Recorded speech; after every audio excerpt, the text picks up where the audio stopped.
ലോകത്തിലെ ഏറ്റവും വലിയ ജനാധിപത്യ രാജ്യമാണ് നമ്മുടെ മാതൃഭൂമിയായ ഇന്ത്യ. ലോകം മുഴുവൻ ആകാംക്ഷയോട് കൂടി ഉറ്റുനോക്കിക്കൊണ്ടിരുന്ന നമ്മുടെ ജനാധിപത്യ സംവിധാനം ഇന്ന് പലവിധ വെല്ലുവിളികളെയും നേരിട്ടുകൊണ്ടിരിക്കുകയാണ്. ലോകത്തെ ജനാധിപത്യം നിലനിൽക്കുന്ന അനേകം രാജ്യങ്ങളുണ്ട്.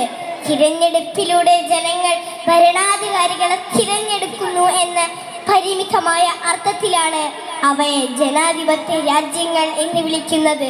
നൂറ്റാണ്ടുകൾ നീണ്ടുനിന്ന വിദേശാധിപത്യത്തിന്റെ പരിണാമം എന്ന നിലയിൽ കൈവന്നതാണ് നമ്മുടെ ജനാധിപത്യം. ഇന്ത്യയിൽ വിദേശാധിപത്യത്തിന് വായ്തെളിച്ചതിന്റെ കാരണങ്ങൾ എല്ലാവർക്കും അറിയാം. ജാതിയുടെയും മതത്തിന്റെയും പേരിൽ ജനങ്ങളെ പല തട്ടുകളിലാക്കി ചെറുതും വലുതുമായ ഭരണാധികാരികൾ നടത്തിയ പോരാട്ടമാണ് വിദേശികളെ ഇവിടെ നിലയുറപ്പിക്കാൻ സഹായിച്ചത്. ദീർഘകാലത്തെ നിരന്തരമായ ചൂഷണത്തിനു വിധേയമായി ഇന്ത്യയുടെ ശക്തി ക്ഷയിച്ചു തുടങ്ങിയപ്പോഴാണ് ചിലർക്കെങ്കിലും തിരിച്ചറിവുണ്ടായത്. അവിടെയാണ് നമ്മുടെ സ്വാതന്ത്ര്യ പ്രസ്ഥാനങ്ങളെ കുറിച്ചുള്ള ആവിർഭാവം ഉണ്ടായത്. സ്വാതന്ത്ര്യാനന്തര ഭാരതത്തെ കുറിച്ചുള്ള മനോജ്ഞ സങ്കല്പങ്ങളും അതോടൊപ്പം പിറന്നു വീണു. അതിലൊന്നാണ് നമ്മുടെ ജനാധിപത്യം. Doctor BR. അംബേദ്കറുടെ നേതൃത്വത്തിൽ എഴുതി തയ്യാറാക്കപ്പെട്ട ഭരണഘടനയിൽ ഏറെ പ്രാധാന്യം അർഹിക്കുന്ന സോഷ്യലിസം ഇന്നും മരീചികയായി തുടരുന്നു. ബഹുഭൂരിപക്ഷം വരുന്ന ദരിദ്ര നാരായണന്മാരുടെ നാട്ടിൽ വോട്ടവകാശം കൊണ്ട് മാത്രം ജനാധിപത്യത്തെ രക്ഷിക്കാനാവില്ല.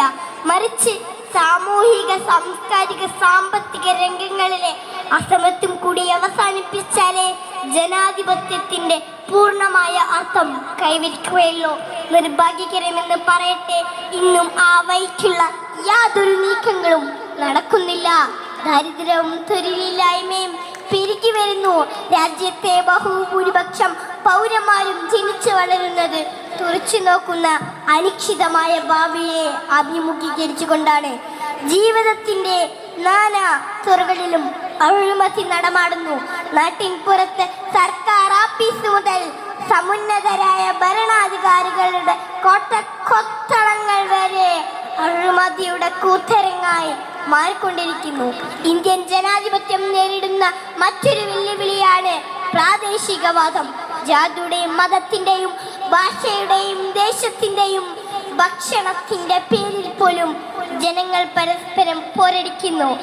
ആൾക്കൂട്ട കൊലപാതകങ്ങളുടെ നൈരന്തര്യങ്ങൾ ആവർത്തിക്കപ്പെടുന്നു.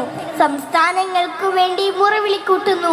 ജനങ്ങൾ വ്യത്യസ്തമായ കമ്പാർട്ട്മെന്റുകളിലായി രാഷ്ട്രീയവും മതവും വേർതിരിച്ച് പരസ്പരം അകന്നൊഴിഞ്ഞു മാറാൻ വെമ്പൽ കൊള്ളുന്നു.